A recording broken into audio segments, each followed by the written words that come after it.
Assalamu alaikum. Donc, on continue notre exercice.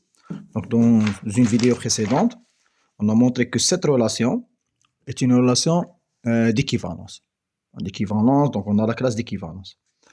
Alors, c'est quoi la classe d'équivalence de 0? C'est l'ensemble de tous les éléments qui sont en relation avec C, avec 0. D'accord? C'est l'ensemble de tous les éléments, c'est l'ensemble de tous les éléments, on va noter A appartient à Z, qui sont en relation avec A, qui sont en relation avec 0. Donc c'est A relation avec 0. Donc maintenant vous écrivez A relation avec 0 et 0 ou la 0 relation avec A, c'est la même chose parce que la relation est symétrique. Et A relation avec B, et B implique B relation avec A. D'accord? Alors cet ensemble contient au moins le 0. On sait, parce que la relation est réflexive, donc 0 est en relation avec 0. Quels sont les éléments de cette classe? C'est tous les éléments qui sont en relation avec 0. Puisque 0 est en relation avec 0, donc il appartient à ces deux 0. Donc, c'est un ensemble qui ne sera jamais nul, jamais vide. Vide l'ensemble.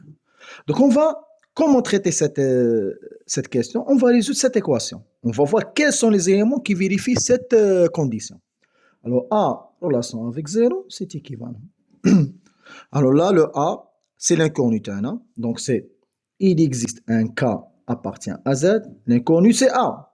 Tel que A moins 0, c'est égal à 3K. Donc, on va tirer le A.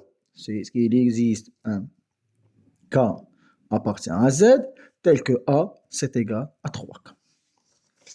D'accord? Donc, quels sont les éléments? On a trouvé le K. Alors, maintenant, c'est quoi la classe d'équivalence? C'est tous les éléments qui s'écrivent 3 fois K. Donc, c'est quoi? C'est tous les éléments qui s'écrivent 3 fois K avec K appartient à Z. Donc, si on veut réécrire, donc, c'est quoi? C'est le 0, on est sûr que le 0 appartient.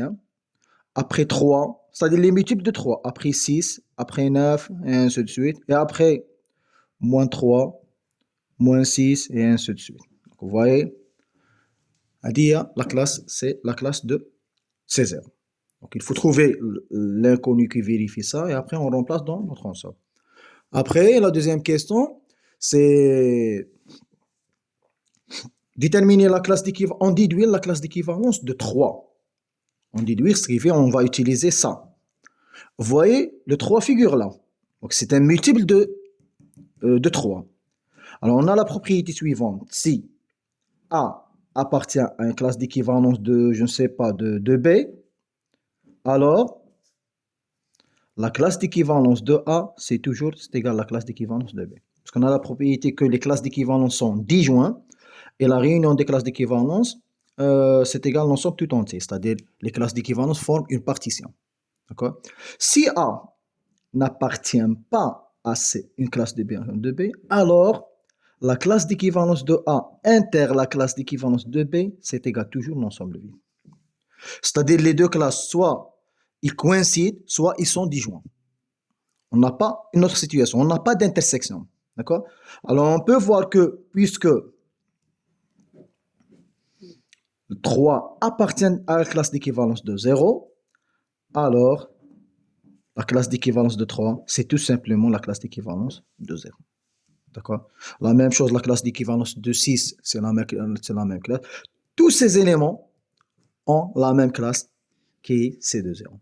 Par exemple, la classe d'équivalence de 1, puisque 1 n'appartient pas à cette classe, donc on est sûr que ces éléments n'appartiennent pas à la classe d'équivalence de 1. D'accord? Très bien. Maintenant, compute ou bien find all the equivalence classes.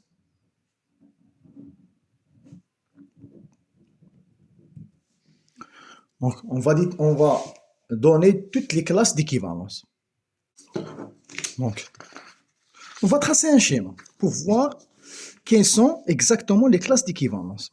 Parce que normalement, les classes d'équivalence, c'est classe d'équivalence de 0, de 1, de 2, de 3, de 4, de 5, de moins 1, de moins 2, c'est-à-dire de tous les éléments. Donc, nous avons deux méthodes. Si on peut déterminer les classes d'équivalence d'une manière explicite. C'est-à-dire on peut calculer le C2.0, C2.1, C2.2, mais on a un ensemble fini de classes.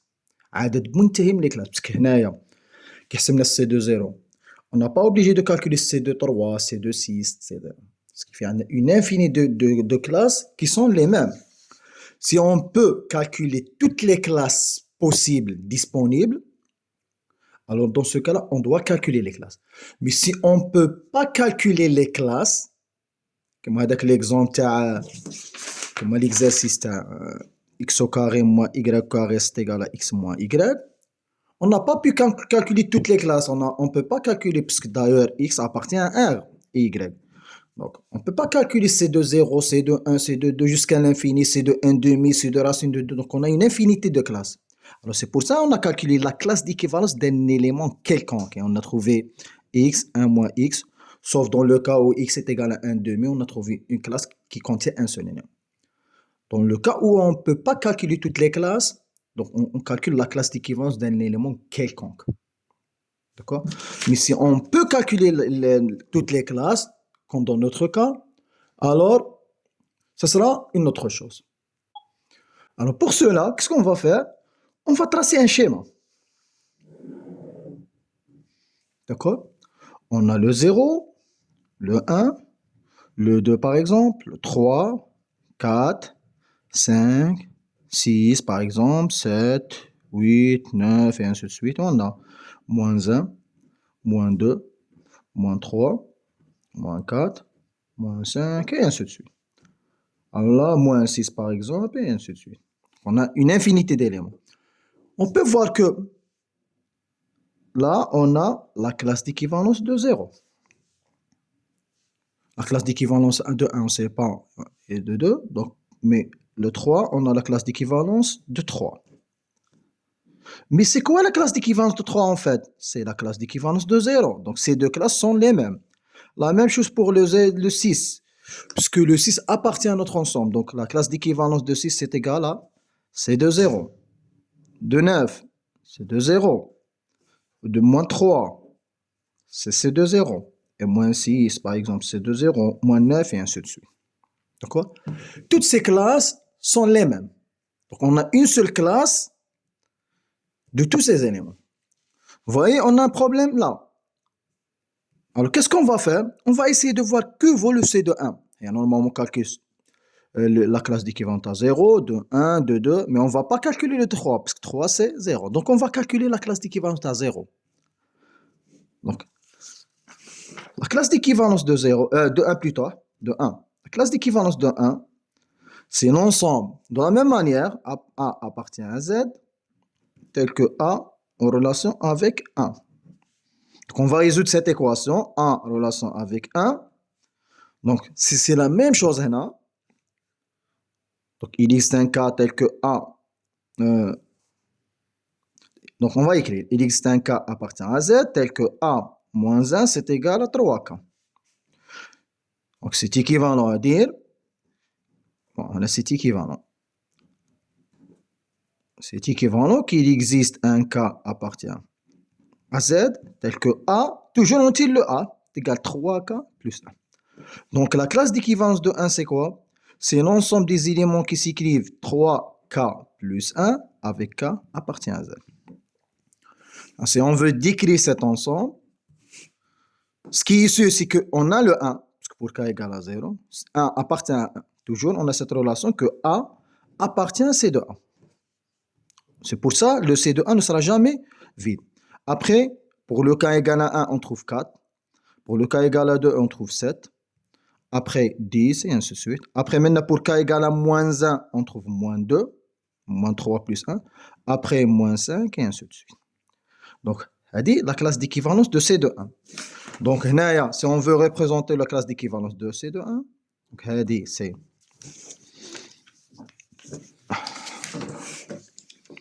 c'est C de 1. Parce que le 4 appartient. Il a la même classe, donc c'est C de 1. Après le 7, il appartient. C'est C de 1. Parce que C de 7, c'est égal à C de 1. Après C de 10. Après C de moins 2, mais C de moins 2, c'est égal à C de 1. Après le moins 5, C de 1, et ainsi de suite. Vous voyez, on est en train de couvrir tous les éléments de Z. عندك 0 ou 1 ou 3 ou 4 ou 6 ou 7, donc pratiquement tous les éléments. Il nous reste ces éléments. نروحوا نحسبوا C2 1. C2 2 plutôt.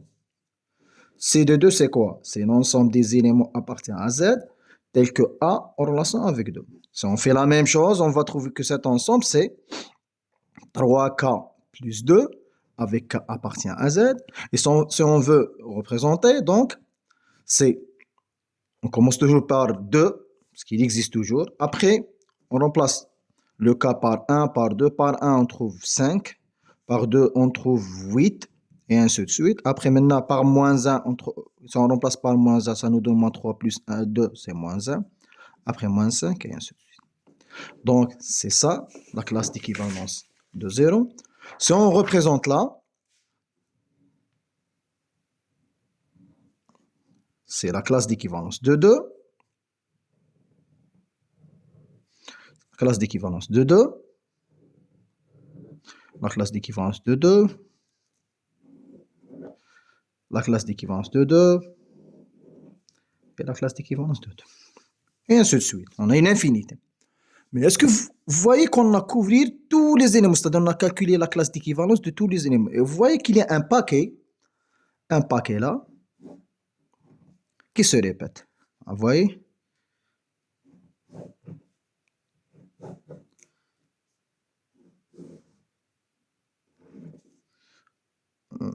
Je sais pas, on n'a pas bien écrit les choses. Jusque-là, après, et ainsi de suite. Et vous voyez, c'est un paquet qui se répète. Donc, les trois classes d'équivalence. Donc, en fait, en finale, on a combien de classes d'équivalence? On n'a pas une infinité, mais on n'a que trois classes d'équivalence qui se répètent. Alors là, les classes, voilà, the equivalence classes are, on n'a que 3. C de 0, C1, and C of 2. D'accord? Alors, je répète, lorsqu'on peut calculer les classes d'équivalence et que les classes d'équivalence se répètent, alors dans ce cas-là, il faut calculer explicitement les classes d'équivalence. Mais si on ne peut pas calculer la classe d'équivalence de chaque élément, on peut pas, il n'y a pas une répétition. Ça, on ne peut pas calculer la classe d'équivalence de chaque élément de R. Alors, dans ce cas-là, on prend un X quelconque et on détermine la forme générale d'une classe d'équivalence. D'accord? Bon. L'ensemble quotient.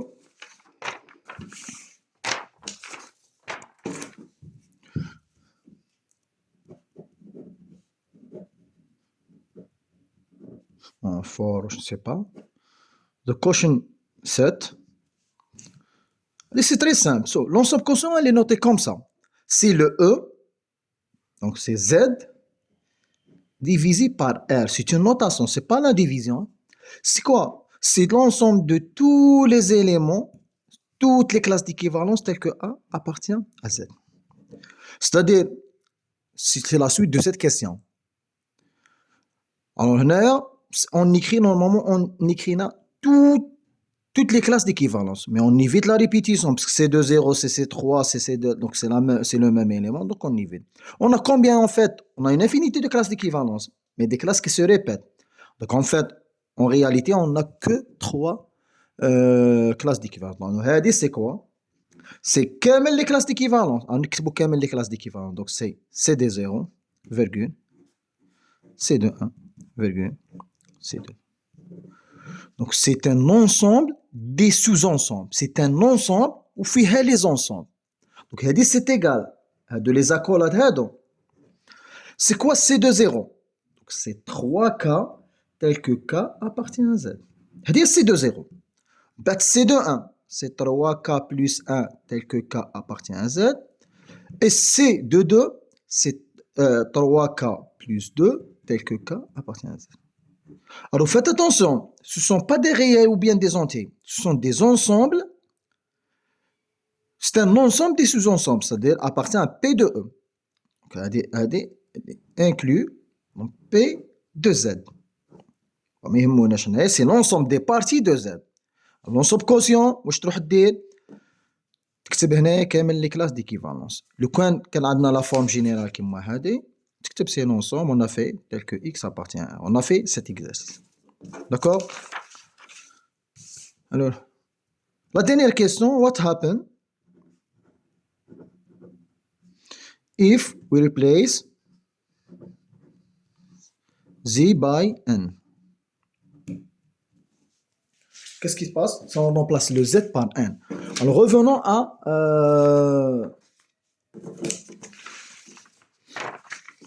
non. On va voir est-ce que la relation reste une relation d'équivalence ou non. Alors là, on prend 1 appartient, le K appartient à n, le A, on remplace le Z par n. Est-ce que cette partie est vraie pour si on remplace le Z par 1? Alors, qu'est-ce qu'on a fait? On a fait A moins A, c'est égal à 3, c'est égal à 3 fois 0. Donc cette relation est vraie pour n. On n'a pas de différence. Il existe un K appartient à 0, à Z. Si K égale à 0, est-ce qu'il appartient à n? Ben oui. Donc il existe un K appartient à n. C'est le cas. Puisque c'est égal à 0. Donc cette partie, elle est vraie pour K égale à n. Si tu remplaces le Z par n, et tu fais ce travail, donc ce sera la même chose. Rejoins la symétrie. Bon. Toujours on remplace le Z par n. Hein. On remplace le Z par n. Donc on va voir qu'est-ce qu'on va trouver. Juste une minute.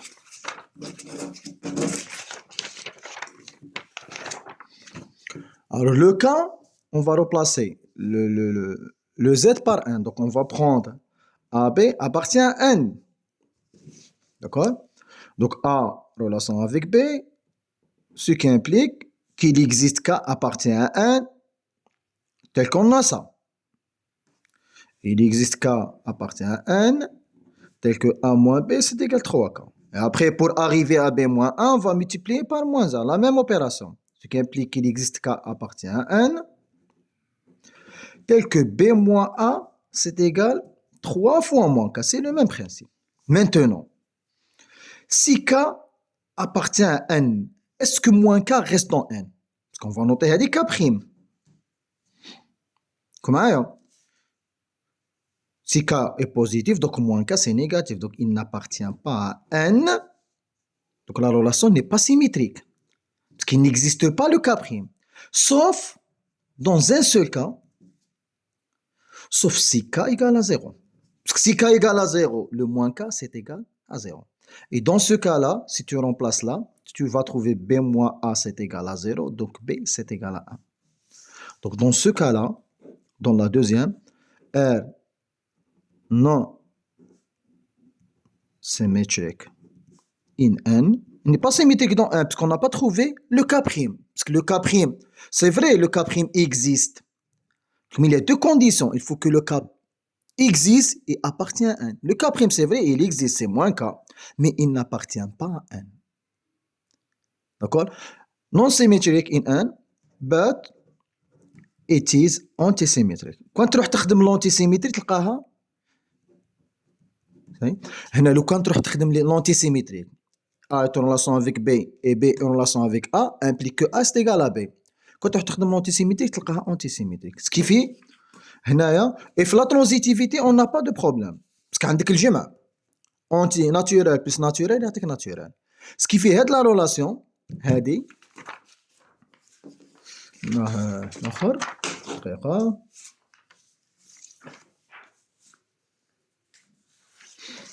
Donc هاد la relation elle est